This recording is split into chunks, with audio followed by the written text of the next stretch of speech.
Punjabi radio USA ਸੁਣ ਰਹੇ ਸਾਰੇ ਸਰੋਤਿਆਂ ਨੂੰ ਬਲਵਿੰਦਰ ਕੌਰ ਵੱਲੋਂ ਪਿਆਰ ਭਰੀ ਸਤਿ ਸ਼੍ਰੀ ਅਕਾਲ। ਪ੍ਰੋਗਰਾਮ ਖਬਰ ਤੇ ਨਜ਼ਰ ਵਿੱਚ ਹੋਣਗੇ ਸਾਡੇ ਨਾਲ ਬਲਤੇਜ ਬਾਨੂ ਜੀ ਦੱਸਣਗੇ ਭਾਰਤ ਵਿੱਚ ਪੰਜਾਬ ਦੇ ਵਿੱਚ ਕੀ ਕੁਛ ਹੋ ਰਿਹਾ। ਖਬਰਾਂ ਤੇ ਨਜ਼ਰ ਮਾਰਾਂਗੇ। ਖਬਰਾਂ ਤੋਂ ਪਹਿਲਾਂ ਧੰਨਵਾਦ ਸਾਡੇ ਸਪਾਂਸਰ ਦਾ ਜਿਨ੍ਹਾਂ ਨੇ ਇਸ ਪ੍ਰੋਗਰਾਮ ਨੂੰ ਸਪਾਂਸਰ ਕੀਤਾ, ਸਭ ਤੱਕ ਪਹੁੰਚਾਇਆ। ਮਨਦੀਪ ਸਿੰਘ ਜੀ ਸੈਨਾਜੇ ਤੋਂ, ਜੈਂਡਰ ਹੋਮ ਲੋਨ ਵਾਲੇ ਮੋਹਨ ਸਿੰਘ ਚੀਮਾ ਜੀ ਜਿਨ੍ਹਾਂ ਦਾ ਫੋਨ ਨੰਬਰ 5599052575, ਬਰਿੰਦਰ ਸਿੰਘ ਬੁਰਾ ਕੈਂਟ, ਮਨਜੀਤ ਸਿੰਘ ਦੀਵਾਨਾ ਬੀਸਲਾ ਪਰਵਾਰ ਫਰੈਜ਼ਨੋ, ਸਤਨਾਮ ਸਿੰਘ ਸ਼ੇਰਗਿੱਲ ਸਲਮਾ, ਗੁਰਦੀਪ ਸਿੰਘ ਪਿਰਦੀ ਕਲੋਵਸ, ਖਾਲਸਾ ਇੰਸ਼ੋਰੈਂਸ ਏਜੰਸੀ ਸੈਨੋਜੇ 4082722500 ਜਿਹਨਾਂ ਇਹਨਾਂ ਦਾ ਫੋਨ ਨੰਬਰ ਹੈ। ਇਹਨਾਂ ਤੋਂ ਮੈਡੀਕਲ ਇੰਸ਼ੋਰੈਂਸ ਜਾਂ ਆਪਣੇ ਬਿਜ਼ਨਸ ਦੀ ਇੰਸ਼ੋਰੈਂਸ ਕਰਵਾ ਸਕਦੇ ਹੋ। ਸਾਡੇ ਨਾਲ ਜੁੜ ਚੁੱਕੇ ਨੇ ਬਲਤੇਜ ਬਾਨੂ ਜੀ, ਸਤਿ ਸ਼੍ਰੀ ਅਕਾਲ, ਸਵਾਗਤ ਹੈ ਜੀ। ਧੰਨਵਾਦ ਜੀ ਬਹੁਤ। ਗੱਲ ਕਰਦੇ ਹਾਂ, ਵਿਧਾਨ ਸਭਾ ਦਾ ਸੈਸ਼ਨ ਚੱਲ ਰਿਹਾ ਆ, ਉਸ ਦੇ ਵਿੱਚ ਕੋਈ ਕੰਮ ਦੀ ਗੱਲ ਵੀ ਹੋ ਰਹੀ ਆ ਜਾਂ ਮਿਹਣੋ ਮਿਹਣੀ ਹੋ ਰਿਹਾ? ਮੇਰੇ ਜਿਹੜੇ ਚੱਲ ਰਹੇ ਆ ਕੰਮ ਦੀਆਂ ਗੱਲਾਂ ਅਜੇ ਤੱਕ ਤਾਂ ਕੋਈ ਜਿਹੜੀਆਂ ਜੋ ਆਈਆਂ ਨਹੀਂ ਕਿ ਜੋ ਮੌਜੂਦਾ ਸਿਚੁਏਸ਼ਨ ਹੈ ਉਹਦੇ ਤੋਂ ਪੰਜਾਬ ਨੂੰ ਜਿਹੜਾ ਦੀ ਉਹ ਕੱਢਣਾ। ਹਾਂ, ਇੱਕ ਜ਼ਰੂਰ ਜਿਹੜਾ ਹੋਇਆ ਕਿ ਸਰਬਸੰਮਤੀ ਦੇ ਨਾਲ ਇਹ ਕਿਹਾ ਗਿਆ ਕਿ ਜਿਹੜਾ ਪਾਣੀ ਹੇਠਾਂ ਜਾ ਰਿਹਾ ਇਹ ਫਿਕਰਮੰਦੀ ਜ਼ਾਹਰ ਕੀਤੀ ਗਈ ਆ। ਜਿਵੇਂ ਕਰਦੇ ਨੇ ਕਮੇਟੀ ਬਣਾਤੀ ਹੈ, 3 ਮਹੀਨਿਆਂ ਦੇ ਵਿੱਚ ਉਹ ਰਿਪੋਰਟ ਦਊਗੀ, ਇਹਦੇ ਵਾਸਤੇ ਜਾਵੇ। ਹੁਣ 3 ਮੈਂਬਰੀ ਜਿਹੜੀ ਇਹਨਾਂ ਪੋਲੀਟੀਸ਼ੀਅਨਾਂ ਦੀ ਬਣ ਗਈ ਆ, ਉਹਨੇ ਕੀ ਰਿਪੋਰਟ ਜਿਹੜੀ ਆ ਦੇਣੀ ਆ? ਰਿਪੋਰਟਾਂ ਤਾਂ ਬਹੁਤ ਸਾਰੀਆਂ ਪਈਆਂ ਨੇ, ਯੂਨੀਵਰਸਿਟੀ ਦੀਆਂ ਰਿਪੋਰਟਾਂ ਜਿਹੜੀਆਂ ਉਹ ਪਈਆਂ ਨੇ, ਮਾਹਿਰਾਂ ਦੀਆਂ ਰਿਪੋਰਟਾਂ ਜਿਹੜੀਆਂ ਉਹ ਪਈਆਂ ਨੇ, ਉਹਦੇ ਉੱਤੇ ਤਾਂ ਕੋਈ ਗੌਰ ਨਹੀਂ ਜਿਹੜਾ ਉਹ ਕੀਤਾ ਜਾ ਰਿਹਾ। ਨਾ ਗੌਰ ਕਰਨ ਦੇ ਰੌਂ ਦੇ ਵਿੱਚ ਹੀ ਪਾਰਟੀਆਂ ਗੱਲਾਂ ਜਿਹੜੀਆਂ ਦੀ ਉਹ ਕੀ ਚੱਲਦੀਆਂ ਰਹੀਆਂ ਕਿ ਬਿਕਰਮ ਮਜੀਠੀਆ ਹੋਰਾਂ ਨੇ ਇਹ ਉਠਾਤਾ ਕਿ ਬਲਬੀਰ ਸਿੰਘ ਸਿੱਧੂ ਹੋਰੀ ਬਿਮਾਰ ਹੋਏ ਜਦੋਂ ਕਰੋਨਾ ਪੋਜ਼ਿਟਿਵ, ਤੇ ਉਹਨਾਂ ਨੇ ਪ੍ਰਾਈਵੇਟ ਹਸਪੀਟਲ ਤੋਂ ਇਲਾਜ ਕਿਉਂ ਕਰਾਇਆ? ਉਹਨਾਂ ਨੇ ਇਹ ਕਿਹਾ ਕਿ ਮੈਂ ਪ੍ਰਾਈਵੇਟ ਜੇ ਹਸਪੀਟਲ ਤੋਂ ਇਲਾਜ ਕਰਾਇਆ ਜਾਂ ਸਰਕਾਰ ਦੇ ਵਿੱਚ ਸ਼ਾਮਲ ਜਿਨ੍ਹਾਂ ਮੰਤਰੀਆਂ ਨੇ ਜਾਂ MLAs ਨੇ ਕਰਵਾਇਆ, ਅਸੀਂ ਪੈਸੇ ਪੱਲਿਓਂ ਦਿੱਤੇ।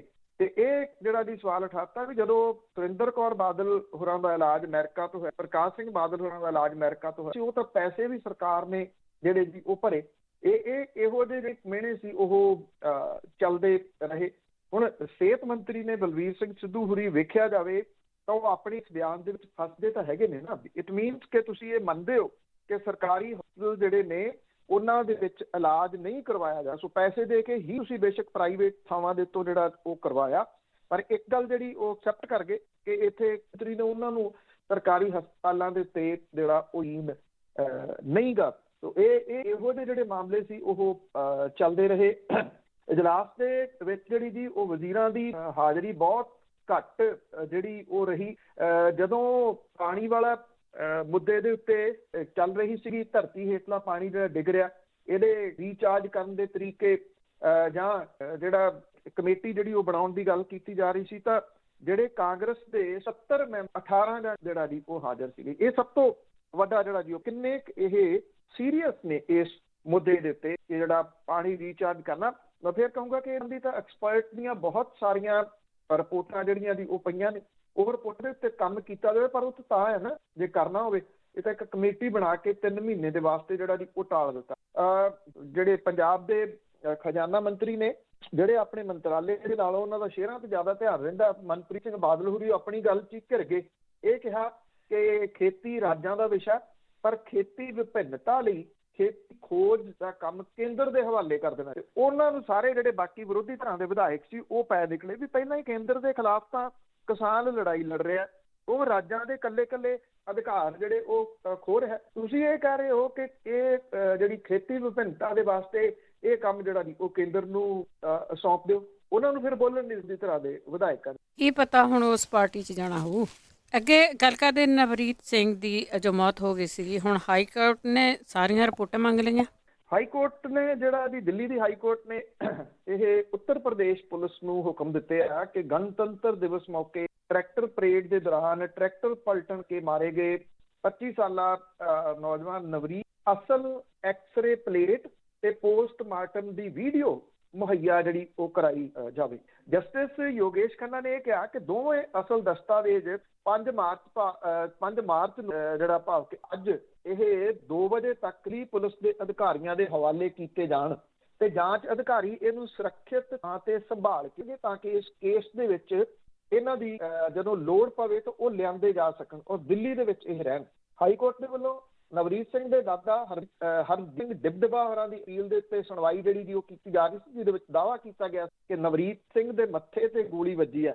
ਹਾਲਾਂਕਿ ਅਦਾਲਤ ਦੇ ਸਾਹਮਣੇ ਦਿੱਲੀ ਤੇ ਯੂਪੀ ਪੁਲਿਸ ਨੇ ਦਾਅਵਾ ਕੀਤਾ ਕਿ ਨਵਰੀਤ ਨੂੰ ਕੋਈ ਗੋਲੀ ਜਿਹੜੀ ਉਹ ਨਹੀਂ ਲੱਗੀ ਸੀ। ਦਿੱਲੀ ਸਰਕਾਰ ਦੇ ਸੀਗੇ, ਉਹਨੇ ਦਿੱਲੀ ਦੀ ਪੁਲਿਸ ਦੇ ਵਕੀਲ ਜਿਹੜੇ ਦਿੱਲੀ ਸਰਕਾਰ ਦੇ ਨਹੀਂ, ਉਹਨੇ ਇਹ ਗੱਲ ਜਿਹੜੀ ਕਿ ਉੱਤਰ ਪ੍ਰਦੇਸ਼ ਪੁਲਿਸ ਨੂੰ ਅਸਲ ਐਕਸ-ਰੇ ਪਲੇਟ ਤੇ ਪੋਸਟਮਾਰਟਮ ਦੀ ਵੀਡੀਓ ਮੁਹੱਈਆ ਕਰਾਉਣ ਦੀ ਕੀਤੀ ਸੀ, ਪਰ ਰਾਮਪੁਰ ਪੁਲਿਸ ਜਿੱਥੇ ਉਹਦਾ ਪੋਸਟਮਾਰਟਮ ਹੋਇਆ ਸੀ, ਉਹਦੇ ਅਧਿਕਾਰੀਆਂ ਨੇ ਅਦਾਲਤੀ ਹੁਕਮਾਂ ਤੋਂ ਬਿਨਾਂ ਇਹ ਦੇਣ ਤੋਂ ਨਾ ਕੀਤੀ। ਯੂਪੀ ਪੁਲਿਸ ਤੇ ਹਸਪਤਾਲ ਦੇ ਸੀਐਮਓ ਦੇ ਵੱਲੋਂ ਪੇਸ਼ ਵਕੀਲ ਨੇ ਇਹ ਗੱਲ ਕਹੀ ਕਿ ਉਹਨਾਂ ਦੇ ਕੋਲੇ ਐਕਸ-ਰੇ ਦੀ ਰਿਪੋਰਟ ਨਹੀਂ ਹੈ, ਉਹਨਾਂ ਕੋਲੇ ਸਿਰਫ ਐਕਸ-ਰੇ ਪਲੇਟ ਤੇ ਪੋਸਟਮਾਰਟਮ ਦੀ ਰਿਪੋਰਟ ਹੈ, ਜਿਹੜੀ ਕਿ ਉਹ ਅਦਾਲਤ ਦੇ ਵੱਲੋਂ ਤੈਅ ਕੀਤੀ ਨੂੰ ਦਿੱਲੀ ਪੁਲਿਸ ਨੂੰ ਸੌਂਪ ਸਕਦੇ ਆ। ਅਗਲੀ ਇਸ ਮਾਮਲੇ ਦੇ ਉੱਤੇ ਸੁਣਵਾਈ ਜਿਹੜੀ ਆ ਉਹ 17 ਮਾਰਚ ਨੂੰ ਹੋਊਗੀ। ਇਹ ਕੇਸ ਬਹੁਤ ਹਾਈਲਾਈਟ ਜਿਹੜਾ ਹੋਇਆ ਸੀ 26 ਜਨਵਰੀ ਨੂੰ, ਜਦੋਂ ਨਵਰੀਤ ਸਿੰਘ ਦੀ ਮੌਤ ਹੋ ਗਈ ਸੀ, ਔਰ ਇਹਦੇ ਸੰਬੰਧੀ ਕੁਝ ਪੱਤਰਕਾਰਾਂ ਨੇ ਜਿਨ੍ਹਾਂ ਨੇ ਕੀਤੇ ਸੀਗੇ, ਉਹਨਾਂ ਦੇ ਜਿਹੜਾ ਉਹ ਮਾਮਲੇ ਦਰਜ ਹੋ ਸੀਗੇ ਦੇਸ਼ ਧਰੋਹ ਦੇ ਜਿਹੜਾ ਦੀ ਧਾਰਾਵਾਂ ਲਗਾ ਕੇ, ਸਿਰਫ ਇਸ ਕਰਕੇ ਕਿ ਉਹਨਾਂ ਨੇ ਇਹ ਕਿਉਂ ਕਿਹਾ ਕਿ ਉਹਦੀ ਮੌਤ ਪੁਲਿਸ ਦੀ ਗੋਲੀ ਦੇ ਨਾਲ ਹੋਈ। ਔਰ ਇਹਨੂੰ ਲੈ ਕੇ ਹਰਦੀਪ ਡਿਬਡਬਾ ਸਿੰਘ ਦੇ ਦਾਦਾ ਜੀ ਨੇ ਉਹਨਾਂ ਨੇ ਦਿੱਲੀ ਦੀ ਹਾਈ ਕੋਰਟ 'ਚ ਇਹ ਪਟੀਸ਼ਨ ਦਾਇਰ ਕੀਤੀ ਸੀ, ਜਿਹਦੇ ਉੱਤੇ ਸੁਣਵਾਈ ਜਾਰੀ ਹੈ ਜੀ। ਤੇ ਅੱਗੇ ਗੱਲ ਕਰਦੇ ਹਾਂ, ਕਿਸਾਨਾਂ ਨੇ ਪੱਛਮੀ ਬੰਗਾਲ 'ਚ ਦਸਤਕ ਦਿੱਤੀ। ਤਾਂ ਕਿਸਾਨ ਸੰਘਰਸ਼ ਜਿਹੜਾ ਦਿੱਲੀਆਂ ਸਰਹੱਦਾਂ ਦੇ ਉੱਤੇ 100ਵੇਂ ਦਿਨ ਦੇ ਵਿੱਚ ਦਾਖਲ ਜਿਹੜਾ ਹੋ ਗਿਆ, ਜਿੱਥੇ ਇਸ ਵੇਲੇ ਵਿਸ਼ਵ ਭਰ ਦੇ ਜਿਹੜਾ ਦੀ ਉਹ ਚਰਚਾ ਹੈ, ਇਹਦਾ ਥਾਂ ਥਾਂ ਦੇ ਉੱਤੇ ਬ੍ਰਿਟਨ ਦੀ ਜਿਹੜੀ ਪਾਰਲੀਮੈਂਟ ਹੈ ਉਹਦੇ ਵਿੱਚ ਇਸ ਮੁੱਦੇ ਦੇ ਉੱਤੇ ਬਹਿਸ ਅੰਦੋਲਨਕਾਰੀਆਂ ਦੀ ਸੁਰੱਖਿਆ ਤੇ ਪ੍ਰੈਸਰੀ ਆਜ਼ਾਦੀ ਵਾਲੇ ਮਸਲੇ ਦੇ ਉੱਤੇ ਆਈ ਥਿੰਕ ਦੁਨੀਆ ਭਰ ਦੇ ਵਿੱਚ ਇਹਨੇ ਆਪਣੀ ਹਾਜ਼ਰੀ ਕਿਸਮ ਦੇ ਨਾਲ ਜਿਹੜੀ ਉਹ ਲਵਾਈ ਹੈ।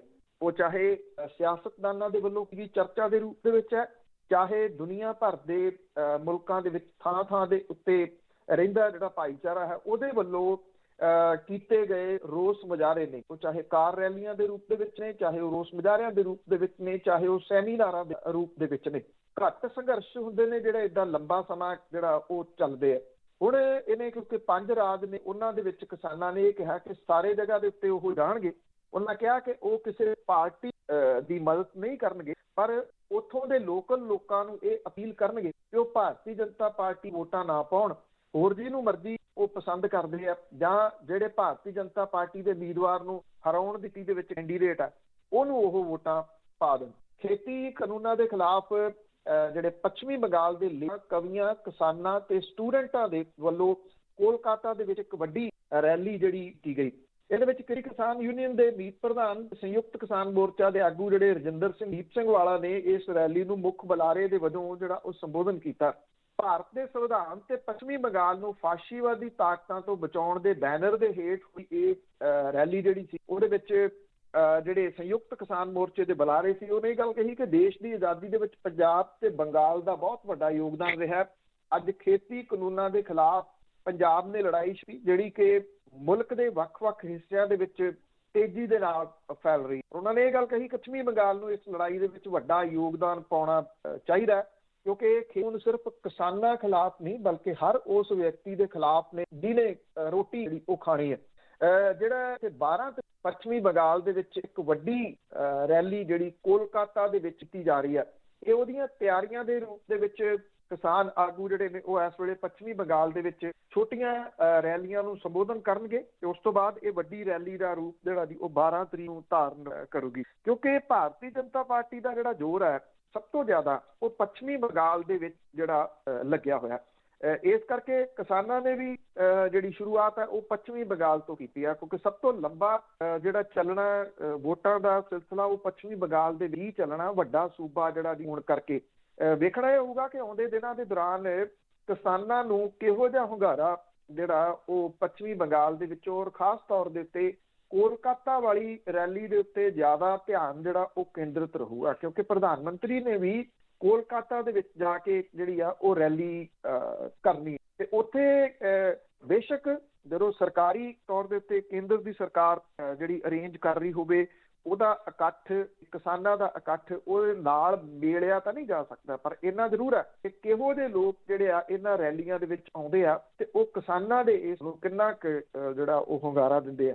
ਇਹ ਵੇਖਣ ਵਾਲੀ ਜੋ ਗੱਲ ਹੋ। ਪਰ ਇਹਨਾਂ ਹੈ ਕਿ ਅੱਜ ਸਰਹੱਦਾਂ ਦੇ ਉੱਤੇ ਬੈਠਾ ਜਿਹੜਾ ਇਹ ਕਿਸਾਨ ਹੈ ਉਹਦਾ ਘੋਲ ਜਿਹੜਾ ਜੀ ਉਹ 100ਵੇਂ ਦਿਨ ਦੇ ਵਿੱਚ ਦਾਖਲ ਹੋ ਰਿਹਾ। ਬਿਲਕੁਲ, ਬਹੁਤ ਲੰਬਾ ਹੋ ਗਿਆ ਜੀ। ਅੱਗੇ ਗੱਲ ਕਰਦੇ ਹੈਗੇ ਆ ਸਿਰਸਾ ਡੇਰੇ ਦੀ ਜਿਹੜੀ ਕਮੇਟੀ ਦੇ 3 ਮੈਂਬਰ ਆ ਜੋ ਲੱਭ ਹੀ ਨਹੀਂ ਰਹੇ, ਉਹਨਾਂ ਦੇ ਖਿਲਾਫ ਕੇਸ ਦਰਜ। ਦੇਖੋ, ਇੱਕ ਤਾਂ ਇਸ ਮਾਮਲੇ ਦੇ ਵਿੱਚ ਜਿਹੜੇ ਇਹਦੇ ਨਾਲ ਜੁੜਿਆ ਹੋਇਆ ਤੁਸੀਂ ਕਹਿ ਲਓ ਕੋਟਕਪੂਰਾ ਗੋਲੀकांड, ਜਿਹਦੇ ਵਿੱਚ ਸੁਮੇਧ ਸੈਣੀ ਦੀ ਫਰੀਦਕੋਟ ਦੀ ਸੈਸ਼ਨ ਜੱਜ ਜਿਹੜੇ ਨੇ ਜੀ ਉਹਨਾਂ ਨੇ ਜ਼ਮਾਨਤ ਦੀ ਅਰਜ਼ੀ ਰੱਦ ਕਰ ਦਿੱਤੀ ਸੀਗੀ, ਪਰ ਉਹਨੂੰ ਹਾਈ ਕੋਰਟ ਦੇ ਵਿੱਚੋਂ ਰਾਹਤ ਮਿਲ ਗਈ ਆ ਔਰ ਉਹਦੀ ਗ੍ਰਿਫਤਾਰੀ ਦੇ ਉੱਤੇ ਰੋਕ ਜਿਹੜੀ ਆ ਉਹ ਲੱਗ ਗਈ ਹੈ। ਜਿਹੜੇ ਪਹਿਲਾਂ ਬਾਈਬਲ ਕਾਂਡ ਸੀਗਾ ਜੀ ਉਸ ਮਾਮਲੇ ਦੇ ਵਿੱਚ ਵੀ ਉਹਨੂੰ ਜਿਹੜੀ ਜ਼ਮਾਨਤ ਆ ਉਹਨੂੰ ਤੇ ਉਮਰਾ ਨੰਗਲ ਨੂੰ ਜ਼ਮਾਨਤ ਮਿਲੀ ਹੋਈ ਹੈ। ਇਹ ਦੂਜੇ ਮਾਮਲੇ ਦੇ ਵਿੱਚ ਵੀ ਸੁਮੇਧ ਸੈਣੀ ਨੂੰ ਉਹਦੀ ਗ੍ਰਿਫਤਾਰੀ ਦੇ ਉੱਤੇ ਰੋਕ ਜਿਹੜੀ ਆ ਉਹ ਲੱਗ ਗਈ ਆ। ਬੇਅਦਬੀ ਕਾਂਡ ਦੇ ਵਿੱਚ ਅਦਾਲਤੀ ਹੁਕਮਾਂ ਦੇ ਬਾਵਜੂਦ ਡੇਰੇ ਦੀ ਜਿਹੜੀ ਕੌਮੀ ਕਮੇਟੀ ਆ ਉਹਦੇ 3 ਮੈਂਬਰ ਅਦਾਲਤ ਦੇ ਵਿੱਚ ਪੇਸ਼ ਨਹੀਂ ਹੋ ਰਹੇ ਜੀ।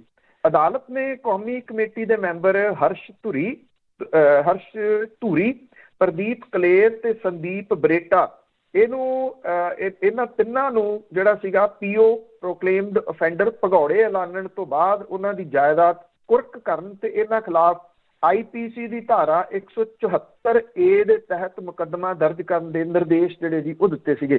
ਬਾਜਾਖਾਨਾ ਪੁਲਿਸ ਨੇ ਜੁਡੀਸ਼ੀਅਲ ਮੈਜਿਸਟ੍ਰੇਟ ਸੁਰੇਸ਼ ਕੁਮਾਰ ਦੇ ਹੁਕਮਾਂ ਦੇ ਅਨੁਸਾਰ ਇਸ ਕਮੇਟੀ ਮੈਂਬਰਾਂ ਖਿਲਾਫ ਪਰਚਾ ਦਰਜ ਕਰ ਲਿਆ ਔਰ ਜਾਂਚ ਟੀਮ ਨੇ 6 ਜੁਲਾਈ ਨੂੰ ਡੇਰਾ ਮੁਖੀ ਗੁਰਮੀਤ ਰਾਮ ਰਹੀਮ ਸਣੇ 7 ਵਿਅਕਤੀਆਂ ਦੇ ਖਿਲਾਫ ਚਲਾਨ ਅਦਾਲਤ ਦੇ ਵਿੱਚ ਪੇਸ਼ ਕੀਤਾ ਸੀਗਾ।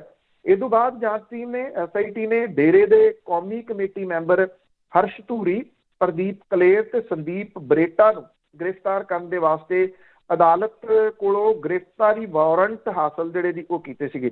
ਅਦਾਲਤ ਨੇ ਇਹਨਾਂ ਕਮੇਟੀ ਮੈਂਬਰਾਂ ਦੇ 4 ਵਾਰ ਗ੍ਰਿਫਤਾਰੀ ਵਾਰੰਟ ਜਾਰੀ ਕੀਤੇ ਸੀਗੇ ਤੇ ਇਹ ਜਾਂਚ ਟੀਮ ਛਾਪੇ ਦੇ ਦੌਰਾਨ ਇਹ ਕਿਤੇ ਨਹੀਂ ਲੱਭੇ ਔਰ ਅਦਾਲਤ ਨੇ ਇਹਨਾਂ ਨੂੰ 18 ਜਨਵਰੀ ਨੂੰ PO ਐਲਾਨ ਦਿੱਤਾ ਸੀਗਾ, ਪ੍ਰੋਕਲੇਮਡ ਅਫੈਂਡਰ, ਔਰ ਹੁਣ ਇਹਨਾਂ ਦੇ ਖਿਲਾਫ ਪਰਚਾ ਦਰਜ ਜਿਹੜਾ ਜੀ ਉਹ ਕੀਤਾ। ਬੇਅਦਬੀ ਕਾਂਡ ਤੋਂ ਬਾਅਦ ਡੇਰੇ ਦੀ ਇਹ ਜਿਹੜੀ ਕੌਮੀ ਕਮੇਟੀ ਦੇ 3 ਮੈਂਬਰ ਰੂਪੋਸ਼ ਹੋ ਗਏ।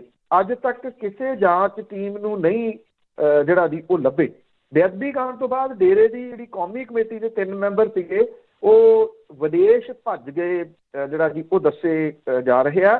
ਤੁਸੀਂ ਹੈਰਾਨ ਹੋਵੋਗੇ ਕਿ ਜਿਹੜੀਆਂ ਜਾਂਚ ਏਜੰਸੀਆਂ ਨੇ ਉਹਨਾਂ ਨੂੰ ਲੰਬੀ ਪੜਤਾਲ ਤੋਂ ਬਾਅਦ ਇਹਨਾਂ ਤਿੰਨਾਂ ਦੀ ਅਜੇ ਤੱਕ ਕੋਈ ਫੋਟੋ ਵੀ ਨਹੀਂ ਮਿਲੀ। ਬਾਕੀ ਤਾਂ ਗੱਲਾਂ ਜਿਹੜੀਆਂ ਦੀ ਉਹ ਬਾਅਦ ਵਾਲੀਆਂ, ਇਹਨਾਂ ਦੀ ਫੋਟੋ ਤੱਕ ਨਹੀਂ ਕੋਈ ਜਿਹੜੀ ਦੀ ਉਹ ਮਿਲੀ ਔਰ ਮਤਲਬ ਕਿ ਇਸ ਸਿਸਟੇਮੈਟਿਕਲੀ ਇਹਨਾਂ ਨੂੰ ਇੱਥੋਂ ਜਿਹੜਾ ਉਹ ਕੱਢਿਆ ਗਿਆ। ਹੁਣ ਕਿਹਾ ਜਾ ਰਿਹਾ ਕਿ ਉਹ ਵਿਦੇਸ਼ ਭੱਜ ਗਏ ਨੇ, ਪਰ ਕੁਝ ਜਿਹੜੇ ਸੂਤਰ ਨੇ ਉਹ ਵੀ ਕਹਿੰਦੇ ਨੇ ਕਿ ਡੇਰੇ ਦੇ ਅੰਦਰ ਇਹ ਜਿਹੜੇ ਜੀ ਉਹ ਹੋ ਸਕਦੇ ਆ ਕਿਉਂਕਿ ਡੇਰੇ ਦੇ ਅੰਦਰ ਕੋਈ ਪੁਲਿਸ ਜਿਹੜੀ ਉਹ ਨਹੀਂ ਜਾਂਦੀ। ਚਾਹੇ ਮੌੜ ਬੰਬ ਧਮਾਕੇ ਵਾਲਾ ਮਾਮਲਾ ਹੈ, ਉਹਨਾਂ ਦੀ ਪੈੜ ਨੱਪਦੀ ਜਿਹੜੀ SIT ਸੀ ਉਹ 2 ਵਾਰੀ ਗਈ ਮਗਰ ਤੇ ਅਖੀਰ ਤੇ ਜਾ ਕੇ ਉਹ ਜਿਹੜੇ ਫੋਨ ਸੀਗੇ ਜੀ ਉਹ ਬੰਦ ਹੋ ਜਾਂਦੇ ਸੀਗੇ ਇੱਥੇ ਡੇਰੇ ਦੇ ਅੰਦਰ ਜਿਹੜਾ ਉਹ ਜਾ ਕੇ, ਤੇ ਡੇਰੇ ਦੇ ਅੰਦਰ ਜਾ ਕੇ ਛਾਪਾ ਮਾਰਨਾ ਜਾਂ ਉੱਥੋਂ ਕਿਸੇ ਨੂੰ ਗ੍ਰਿਫਤਾਰ ਕਰਨਾ ਉਹ ਕਿਸੇ ਪੁਲਿਸ ਦੇ ਵਾਸਤੇ ਪੋਸੀਬਲ ਨਹੀਂ ਹੈ। ਦੇਖੋ ਬਾਬੇ ਦਾ ਕਿੰਨਾ ਡਰ ਹੈ, ਬਾਬਾ ਭਾਵੇਂ ਜੇਲ੍ਹ ਦੇ ਵਿੱਚ। ਅੱਗੇ ਗੱਲ ਕਰਦੇ ਮੁਖਤਾਰ ਅੰਸਾਰੀ ਦੀ ਜੇਲ੍ਹ ਤਬਦੀਲੀ ਦੇ ਉੱਤੇ ਕੋਰਟ ਵੱਲੋਂ ਫੈਸਲਾ ਰਾਖਵਾਂ।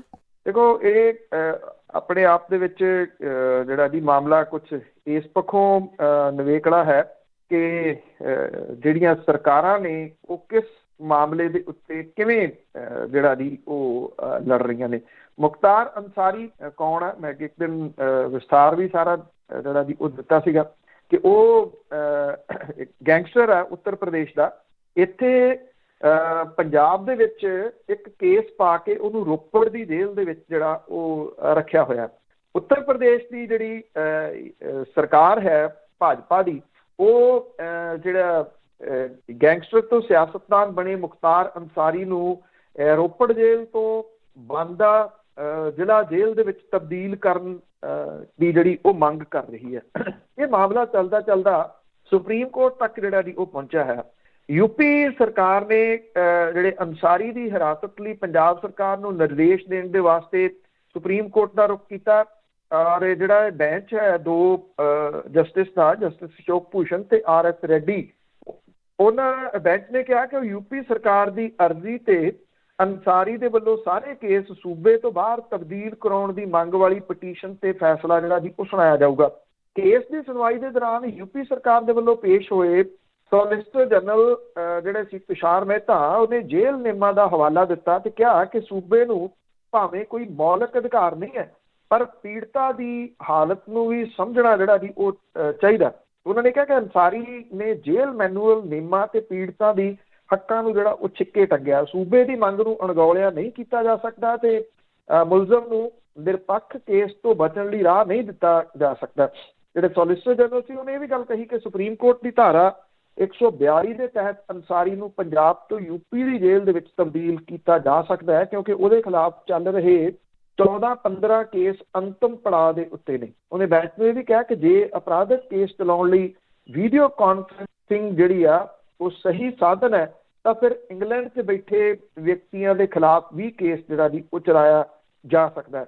ਅੰਸਾਰੀ ਦੇ ਵੱਲੋਂ ਪੇਸ਼ ਹੋਏ ਸੀਨੀਅਰ ਵਕੀਲ ਮੁਕੁਲ ਰੋਹਤਗੀ, ਜਿਹੜਾ ਐਕਚੁਅਲੀ ਪੰਜਾਬ ਸਰਕਾਰ ਨੇ ਇਹ ਵਕੀਲ ਕੀਤਾ ਹੋਇਆ ਜੀ, ਬਹੁਤ ਮਹਿੰਗਾ, ਉਹਨੇ ਇਹ ਕਿਹਾ ਕਿ ਵਿਰੋਧੀ ਧਿਰ ਦੇ ਨਾਲ ਜੁੜੇ ਹੋਣ ਕਰਕੇ ਉਹਨੂੰ ਅੰਸਾਰੀ ਨੂੰ ਨਿਸ਼ਾਨਾ ਬਣਾਇਆ ਜਾ ਸਕਦਾ ਔਰ ਅੰਸਾਰੀ ਵੀਡੀਓ ਕਾਨਫਰੰਸਿੰਗ ਰਾਹੀਂ ਸਾਰੇ ਕੇਸਾਂ 'ਚ ਪੇਸ਼ ਹੋ ਰਿਹਾ ਤੇ ਫਰਜ਼ੀ ਦਲੀਲਾਂ ਜਿਹੜੀਆਂ ਉਹ ਦਿੱਤੀਆਂ ਜਾ ਰਹੀਆਂ ਨੇ ਕਿ ਉਹਦੇ ਵੱਲੋਂ ਕੇਸ ਅੜਕੇ ਜਿਹੜੇ ਆ ਉਹ ਪਾਏ ਜਾ ਰਹੇ ਨੇ। ਉਹਨੇ ਕਿਹਾ ਕਿ ਅੰਸਾਰੀ ਦੇ ਖਿਲਾਫ ਚੱਲ ਰਹੇ ਕੇਸ ਦਿੱਲੀ 'ਚ ਵੀ ਟ੍ਰਾਂਸਫਰ ਕੀਤੇ ਜਾ ਸਕਦੇ ਨੇ। ਪੰਜਾਬ ਸਰਕਾਰ ਦੇ ਵੱਲੋਂ ਪੇਸ਼ ਹੋਏ ਸੀਨੀਅਰ ਵਕੀਲ ਜਿਹੜਾ ਦੁਸ਼ਯੰਤ ਦਵੇ ਨੇ ਇਹ ਗੱਲ ਕਹੀ ਕਿ ਯੂਪੀ ਦੀ ਪਟੀਸ਼ਨ ਸੁਣਨ ਲਾਇਕ ਨਹੀਂ ਹੈ ਤੇ ਇਹਨੂੰ ਖਾਰਜ ਜਿਹੜਾ ਉਹ ਕੀਤਾ ਜਾਵੇ। ਇਹ ਵੀ ਕਿਹਾ ਕਿ ਪੰਜਾਬ ਦੇ ਜੇਲ੍ਹ ਅਧਿਕਾਰੀਆਂ ਦੇ ਮੁਤਾਬਕ ਅੰਸਾਰੀ ਦੀ ਤਬੀਅਤ ਠੀਕ ਨਹੀਂ ਹੈ ਤੇ ਉਹਦਾ ਮੈਡੀਕਲ ਸਰਟੀਫਿਕੇਟ PGI ਚੰਡੀਗੜ੍ਹ ਦੇ ਵੱਲੋਂ ਜਿਹੜਾ ਜੀ ਉਹ ਜਾਰੀ ਕੀਤਾ ਗਿਆ। ਦੇਖੋ, ਲੜ ਕੇ ਇਸ ਚੀਜ਼ ਦੇ ਉੱਤੇ ਜਿਹੜਾ ਜੀ ਉਹ ਰਹੇ ਆ ਕਿ ਇੱਕ ਵਿਅਕਤੀ ਦੀ ਸਿਹਤ ਠੀਕ ਨਹੀਂ ਹੈ, ਇਸ ਕਰਕੇ ਉਹਨੂੰ ਜੇਲ੍ਹ ਦੇ ਵਿੱਚੋਂ ਤਬਦੀਲ ਨਹੀਂ ਕੀਤਾ ਜਾ ਸਕਦਾ।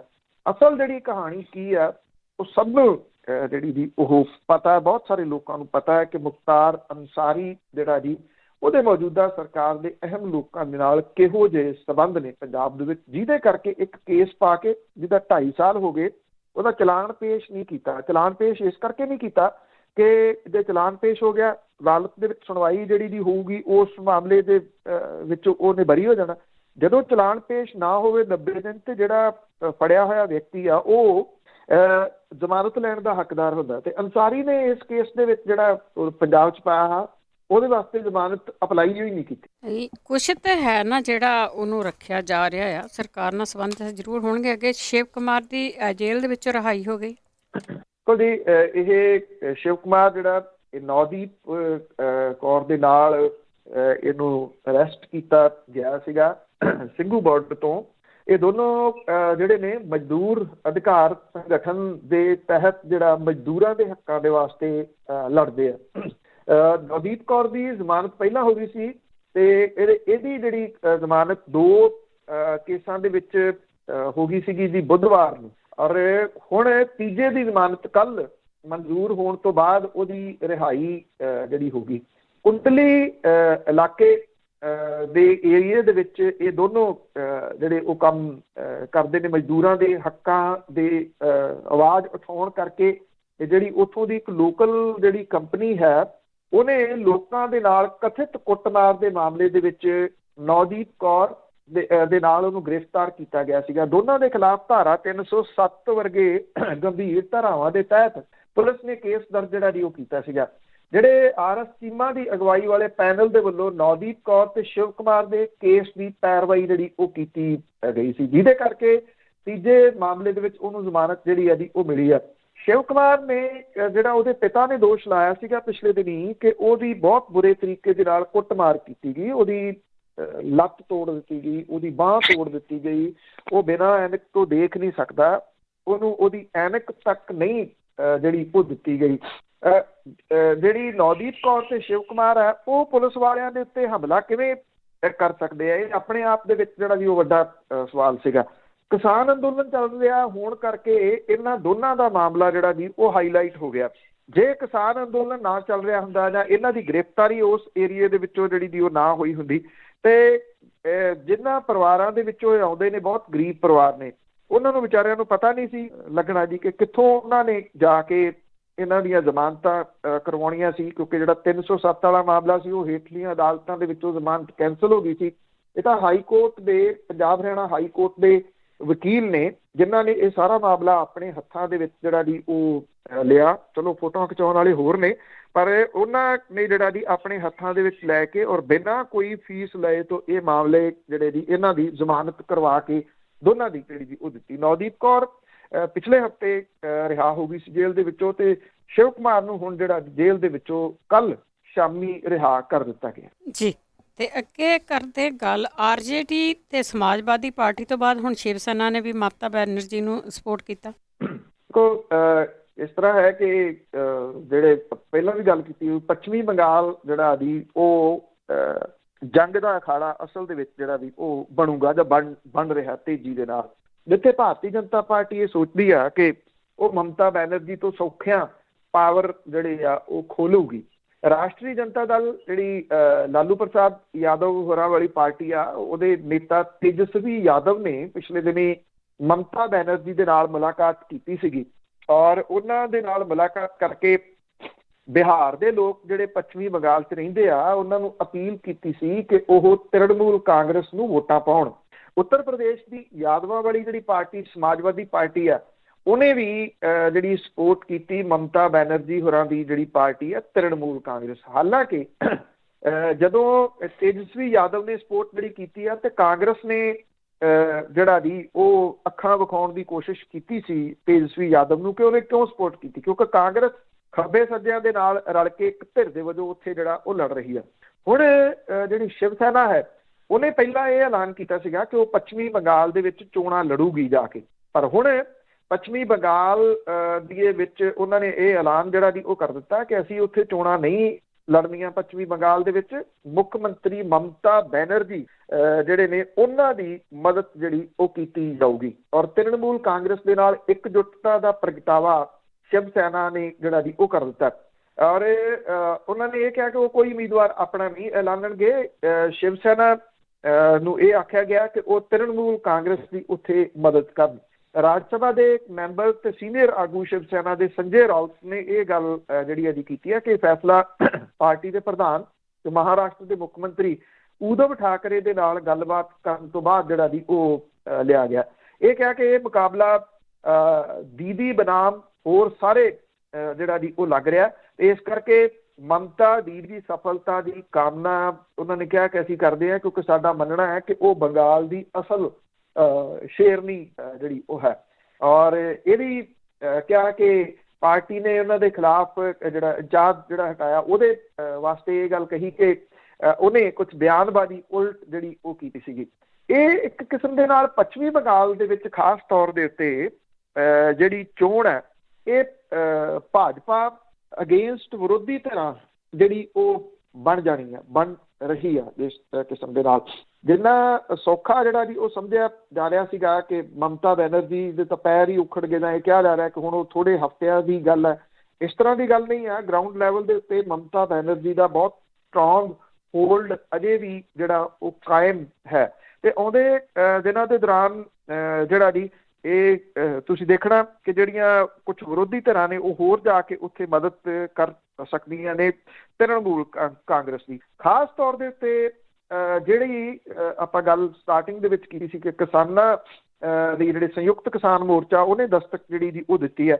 ਇਹ ਕਿਸਾਨ ਆਗੂ ਜਿਹੜੇ ਨੇ ਉੱਥੋਂ ਦੇ ਲੋਕਲ ਲੋਕਾਂ ਨੂੰ ਕਿੰਨਾ ਸਮਝਾ ਸਕਦੇ ਆ ਇਸ ਮਸਲੇ ਦੇ ਉੱਤੇ, ਇਹਦਾ ਬਹੁਤ ਵੱਡਾ ਇੰਪੈਕਟ ਜਿਹੜਾ ਜੀ ਉਹ ਪਊਗਾ ਕਿਉਂਕਿ ਪਿਛਲੇ ਦਿਨੀ ਗੁਜਰਾਤ ਦੇ ਵਿੱਚ ਨਿਗਮ ਦੀਆਂ ਚੋਣਾਂ ਹੋਈਆਂ ਔਰ ਉਹਨਾਂ ਨਿਗਮ ਦੀਆਂ ਚੋਣਾਂ ਤੋਂ ਬਾਅਦ ਭਾਰਤੀ ਜਨਤਾ ਪਾਰਟੀ ਨੇ ਉਸ ਜਿੱਤ ਨੂੰ ਇੱਦਾਂ ਪ੍ਰਚਾਰਿਆ ਕਿ ਆਹ ਦੇਖੋ ਕਿਸਾਨ ਜਿਹੜੇ ਕਾਨੂੰਨ ਬਣਾਏ, ਅਸੀਂ ਖੇਤੀ ਕਾਨੂੰਨ ਬਣਾਏ ਆ, ਉਹਦੇ ਹੱਕ ਦੇ ਵਿੱਚ ਗੁਜਰਾਤ ਦੇ ਮਹੱਲਿਆਂ ਦੀਆਂ ਵੋਟਾਂ ਦੇ ਵਿੱਚ ਸਾਨੂੰ ਏਡੀ ਵੱਡੀ ਸਪੋਰਟ ਜਿਹੜੀ ਹੈ ਜੀ ਉਹ ਮਿਲੀ ਹੈ।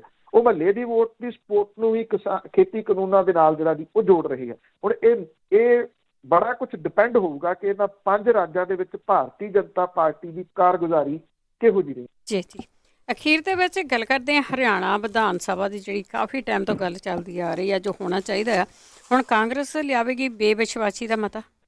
ਵਿਧਾਨ ਸਭਾ ਦਾ ਜਿਹੜਾ ਬਜਟ ਸੈਸ਼ਨ ਸ਼ੁਰੂ ਹੋਣ ਜਾ ਰਿਹਾ ਜੀ, ਸਾਬਕਾ ਚੀਫ ਮਿਨਿਸਟਰ ਤੇ ਵਿਰੋਧੀ ਧਿਰ ਦੇ ਨੇਤਾ ਭੁਪਿੰਦਰ ਸਿੰਘ ਹੁੱਡਾ ਨੇ ਚੰਡੀਗੜ੍ਹ ਦੇ ਵਿੱਚ ਜਿਹੜੀ ਦੀ ਇੱਕ ਬੈਠਕ ਲਈ ਇਹਦੇ ਵਿੱਚ ਇਹ ਕਿਹਾ ਜਾ ਰਿਹਾ ਕਿ ਕਾਂਗਰਸ ਸਰਕਾਰ ਜਿਹੜੀ ਆ ਉਹ ਭਾਰਤੀ ਜਨਤਾ ਪਾਰਟੀ ਤੇ ਜਨ ਨਾਇਕ ਜਨਤਾ ਪਾਰਟੀ ਦੀ ਸਰਕਾਰ ਦੇ ਖਿਲਾਫ ਬੇਵਿਸ਼ਵਾਸੀ ਦਾ ਮਤਾ ਜਿਹੜਾ ਜੀ ਉਹ ਲਿਆਊਗੀ। MSP ਗਰੰਟੀ ਬਿੱਲ ਜਿਹੜਾ ਜੀ ਇਹਦੇ ਵਾਸਤੇ ਵੀ ਉਹ ਇੱਕ ਮਤਾ ਲਿਆਉਣ ਜਾ ਰਹੀ ਹੈ। ਸਰਕਾਰ ਨੇ ਕਿਸਾਨਾਂ ਦੀ ਅਣਦੇਖੀ, ਵੱਧਦੀ ਬੇਰੁਜ਼ਗਾਰੀ ਜਿਹੜਾ ਜੀ ਔਰ ਵੱਧ ਰਹੇ ਅਪਰਾਧ, ਪੇਪਰ ਲੀਕ, ਸ਼ਰਾਬ ਤੇ ਰਜਿਸਟਰੀ ਘੁਟਾਲੇ ਵਰਗੇ ਮੁੱਦਿਆਂ ਦੇ ਉੱਤੇ ਉਹਨਾਂ ਕਿਹਾ ਕਿ ਜਵਾਬ ਜਿਹੜਾ ਉਹ ਮੰਗਿਆ ਜਾਊਗਾ। ਭੁਪਿੰਦਰ ਸਿੰਘ ਹੁੱਡਾ ਹੋਰਾਂ ਨੇ ਕਿਹਾ ਕਿ ਕਾਂਗਰਸ ਸਪੀਕਰ ਨੂੰ ਉਹ ਬੇਵਿਸ਼ਵਾਸੀ ਪ੍ਰਸਤਾਵ ਜਿਹੜਾ ਜੀ ਉਹ ਦੇਊਗੀ। ਉਸ ਤੋਂ ਬਾਅਦ ਉਹ ਤੈਅ ਕਰਨਗੇ ਕਿ ਇਹਦੇ ਉੱਤੇ ਕਦੋਂ ਵੋਟਿੰਗ ਤੇ ਚਰਚਾ ਜਿਹੜੀ ਹੈ ਜੀ ਉਹ ਕਰਵਾਉਣੀ ਹੈ। ਵਿਰੋਧੀ ਧਿਰ ਦੀ ਮੰਗ ਹੈ ਕਿ ਇਸ ਸੱਤਰ ਦੇ ਦੌਰਾਨ ਜਨ ਹਿੱਤ ਦੇ ਨਾਲ ਜੁੜੇ ਸਾਰੇ ਮੁੱਦਿਆਂ ਦੇ ਉੱਤੇ ਚਰਚਾ ਜਿਹੜੀ ਉਹ ਕੀਤੀ ਜਾਵੇ। ਇਹ ਕਿਹਾ ਗਿਆ ਕਿ ਜਿਹੜੀ ਮੌਜੂਦਾ ਸਰਕਾਰ ਹੈ ਉਹਦੇ ਜਿਵੇਂ ਉਹ ਬਹੁਤੇ ਮਾਮਲਿਆਂ 'ਚ ਫੇਲ ਹੋਈ ਆ, ਉਹਨੂੰ ਘੁਟਾਲਿਆਂ ਦਾ ਜਵਾਬ ਜਿਹੜਾ ਜੀ ਉਹ ਦੇਣਾ ਪਊਗਾ। ਇੱਥੇ ਜਿਹੜਾ ਜੀ ਅੱਜ ਤੋਂ ਇਹ ਬਜਟ ਸੈਸ਼ਨ ਸ਼ੁਰੂ ਹੋਊਗਾ। ਜੇ ਰਾਜਪਾਲ ਦੇ ਭਾਸ਼ਣ ਤੋਂ ਬਾਅਦ 6 ਤੇ 7 ਮਾਰਚ ਨੂੰ, ਕਿਉਂਕਿ ਸ਼ਨੀਚਰ ਐਤਵਾਰ ਹੈ, ਛੁੱਟੀ ਹੋਊਗੀ। ਇਹ ਸਾਰੀਆਂ ਸਰਕਾਰਾਂ ਇੱਦਾਂ ਹੀ ਕਰਨ ਲੱਗੀਆਂ ਜੀ। ਔਰ ਉਸ ਤੋਂ ਬਾਅਦ 8 ਤਰੀਕ ਨੂੰ ਇਹਦੇ ਉੱਤੇ ਚਰਚਾ ਸ਼ੁਰੂ ਹੋਊਗੀ ਜਿਹੜੇ ਰਾਜਪਾਲ ਨੇ ਉਹਨਾਂ ਦੇ ਭਾਸ਼ਣ ਦੇ ਉੱਤੇ। 9 ਮਾਰਚ ਨੂੰ ਜਿਹੜਾ ਜੀ ਧੰਨਵਾਦੀ ਮਤਾ ਹੋਊਗਾ। 10 ਨੂੰ ਜਿਹੜਾ ਬਜਟ ਪੇਸ਼ ਕੀਤਾ ਜਾਊਗਾ। 11 ਨੂੰ ਫਿਰ ਛੁੱਟੀ ਹੋਊਗੀ। 12 ਨੂੰ ਬਜਟ ਦੇ ਉੱਤੇ ਚਰਚਾ ਹੋਊਗੀ। 13 ਤੇ 14 ਮਾਰਚ ਨੂੰ ਸ਼ਨੀਚਰ ਐਤਵਾਰ ਫੇਰ ਆ ਜਾਊਗਾ ਜੀ। ਵਿੱਤ ਮੰਤਰੀ ਦੇ ਨਾਤੇ ਮੁੱਖ ਮੰਤਰੀ 15 ਮਾਰਚ ਨੂੰ ਜਵਾਬ ਦੇਣਗੇ। 16 ਮਾਰਚ ਨੂੰ ਬਿੱਲ ਪੇਸ਼ ਕੀਤੇ ਜਾਣਗੇ ਤੇ ਸਰਕਾਰੀ ਕੰਮਕਾਜ ਜਿਹੜਾ ਜੀ ਉਹ ਨਿਪਟਾਇਆ ਜਾਊਗਾ। ਕਿਸਾਨ ਅੰਦੋਲਨ ਦੇ ਚੱਲਦਿਆਂ ਇਸ ਵੇਲੇ ਕੁੜਕੀ ਦੇ ਵਿੱਚ ਫਸੀ ਹਰਿਆਣੇ ਦੀ ਭਾਰਤੀ ਜਨਤਾ ਪਾਰਟੀ ਤੇ ਜਨ ਨਾਇਕ ਜਨਤਾ ਪਾਰਟੀ ਦੀ ਸਰਕਾਰ ਦੇ ਵਾਸਤੇ ਵਿਰੋਧੀ ਧਿਰਾਂ ਦੇ ਤਕੜੇ ਹਮਲੇ ਜਿਹੜੇ ਦੀ ਉਹ ਹੋਣ ਦੀ ਸੰਭਾਵਨਾ ਹੈ, ਕਿਉਂਕਿ ਕਿਸੇ ਜਗ੍ਹਾ ਦੇ ਉੱਤੇ, ਕਿਸੇ ਪਿੰਡ ਸ਼ਹਿਰ ਦੇ ਵਿੱਚ ਇਹਨਾਂ ਨੇਤਾਵਾਂ ਨੂੰ ਕਿਸਾਨਾਂ ਦੇ ਵੱਲੋਂ ਨਿਕਲਣ ਨਹੀਂ ਦਿੱਤਾ ਜਾ ਰਿਹਾ। ਖਾਪ ਪੰਚਾਇਤਾਂ ਦੇ ਵੱਲੋਂ ਕੀਤੀਆਂ ਗਈਆਂ ਮਹਾ ਪੰਚਾਇਤਾਂ ਨੇ ਇਸ ਵੇਲੇ ਹਰਿਆਣੇ ਦੇ ਵਿੱਚ ਜਿਹੜੀ ਸਰਕਾਰ ਆ ਜੀ ਉਹਦੇ ਹਾਲਾਤ ਇਹ ਬਣਾ ਦਿੱਤੇ ਆ ਕਿ ਥਾਂ ਥਾਂ ਦੇ ਉੱਤੇ ਉਹਨਾਂ ਦਾ ਸੋਸ਼ਲ ਬਾਈਕਾਟ ਤੱਕ ਜਿਹੜਾ ਜੀ ਉਹ ਕਰ ਦਿੱਤਾ ਗਿਆ। ਤਾਂ ਇਹਦੇ ਚੱਲਦਿਆਂ ਇਹ ਬਜਟ ਸੈਸ਼ਨ ਜਿਹੜਾ ਹਰਿਆਣੇ ਦਾ ਬਹੁਤ ਅਹਿਮ ਹੋਊ ਜੀ। ਬਹੁਤ ਬਹੁਤ ਧੰਨਵਾਦ ਬਲਤੇਜ ਪੰਨੂ ਜੀ। ਮਿਹਰਬਾਨੀ ਜੀ, ਧੰਨਵਾਦ ਜੀ, ਸਤਿ ਸ਼੍ਰੀ ਅਕਾਲ ਜੀ। ਸਰੋਤੇ ਸਨ ਬਲਤੇਜ ਪੰਨੂ ਜੀ ਸਾਡੇ ਨਾਲ ਜੁੜਦੇ ਨੇ, ਕਰਦੇ ਨੇ ਖਬਰਾਂ। ਇਸੇ ਦੇ ਨਾਲ ਸਾਡਾ ਅੱਜ ਦਾ ਬੁਲਟਨ ਇੱਥੇ ਸਮਾਪਤ। ਬਲਵਿੰਦਰ ਕੌਰ ਵੱਲੋਂ ਆਪ ਸਭ ਨੂੰ ਹੀ ਪਿਆਰ ਭਰੀ ਸਤਿ ਸ਼੍ਰੀ ਅਕਾਲ।